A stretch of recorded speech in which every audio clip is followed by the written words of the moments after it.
Heaven's California.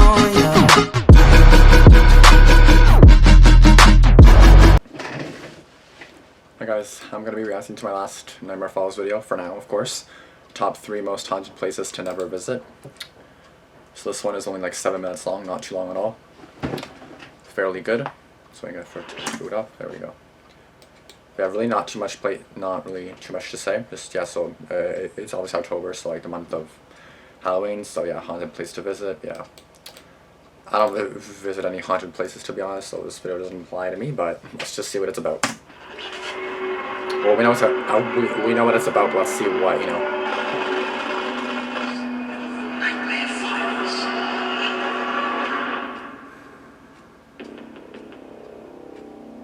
Oh, damn. Alright. Bye. Bachelor's Grove Cemetery. Okay, well, if it's a cemetery, of course you don't visit no cemetery. Like, cemeteries are sad and scary, you know? There have been over 100 documented reports of ghost sightings, which makes Bachelor's Grove one of the most haunted cemeteries in the United States. It is also listed as one of America's scariest places. The forested area right outside of Chicago contains a small cemetery where many people witness glowing balls of light hovering over the area, and sightings of men and women dressed in white. Chicago Huntings Company offers private ghost tours that may include the cemetery, as well as the other famous Chicago hunts. The cemetery is located just off the most traveled turnpike.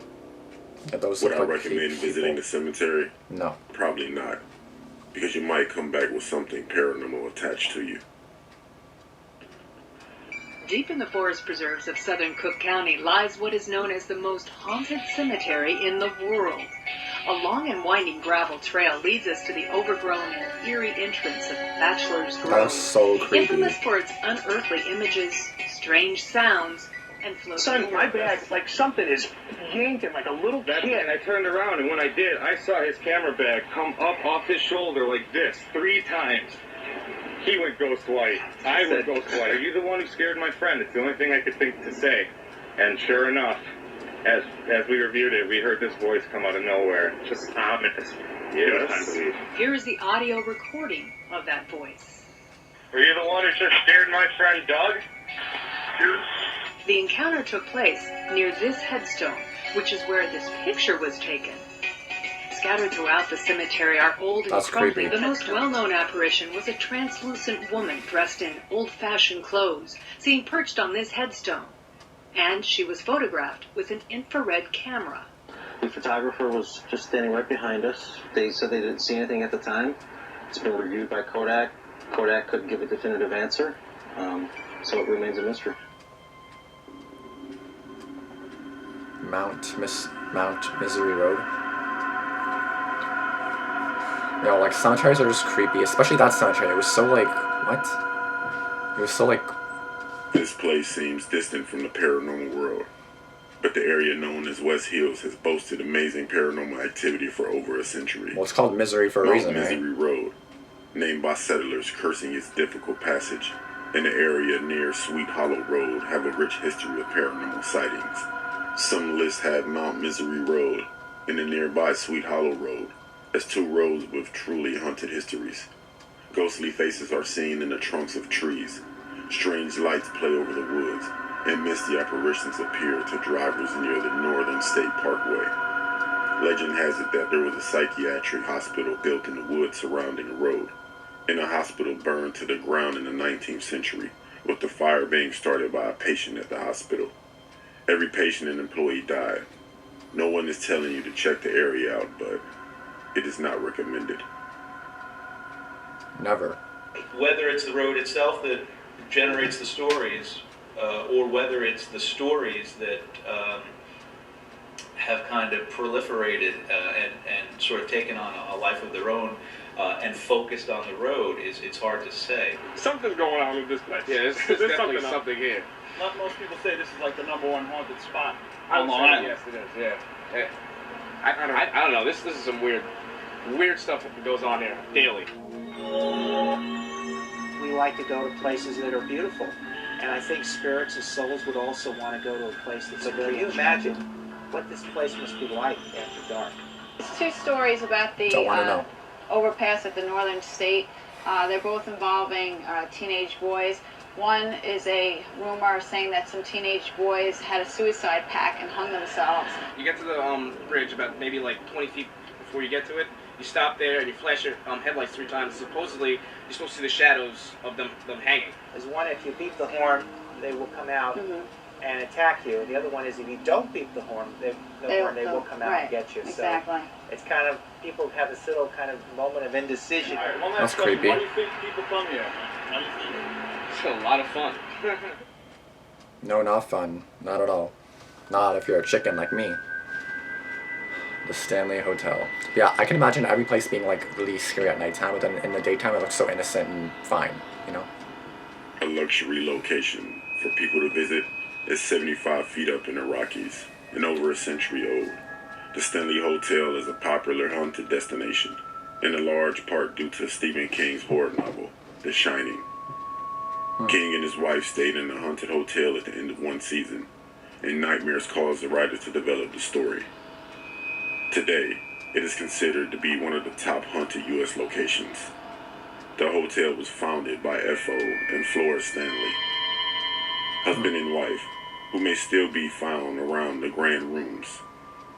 Visitors and staff hear Flora playing the piano, and the ghosts are apparently much more peaceful than those in King's imagination. Paranormal Society caught amazing evidence during the filming of their show, and others have had their fair share of encounters. Staff and guests report everything from apparitions of children to objects moving by themselves. Oh, that's creepy. In addition to magnificent views and lovely rooms, the hotel offers night tours for visitors who dare spend the night in this scary hotel. No. Only if you could last through the night. Talking about today about the haunted houses in Colorado. Some are just plain scary, even without the actors and all the makeup. And employees and guests at the legendary Stanley Hotel in Estes Park argue their hotel is just such a place. 9 News reporter Aristea Brady and photojournalist Kevin Sullivan discovered they're not kidding. Guests in the closet of room 401. It's probably the most haunted room in the hotel. Or maybe it's the fact It that looks kind of Stephen haunted King too. says it was here in room 217. I like you, Lloyd. I always liked you. Where he got his material. Completely unintentional. There's someone else in the hotel with us. Guests say it's the faces you can't see in the mirrors of the Stanley Hotel that they fear. But is it possible?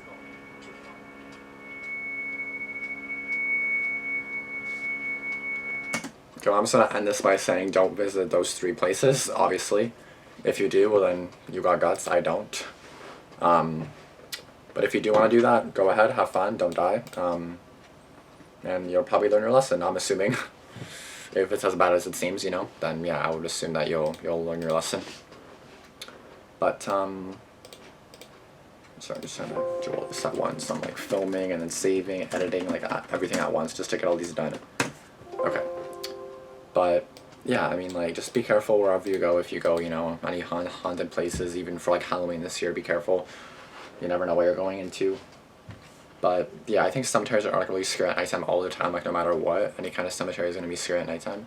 Any kind of long road with like trees on both sides, that's creepy as hell, especially at nighttime. Oh my god, I can't even imagine.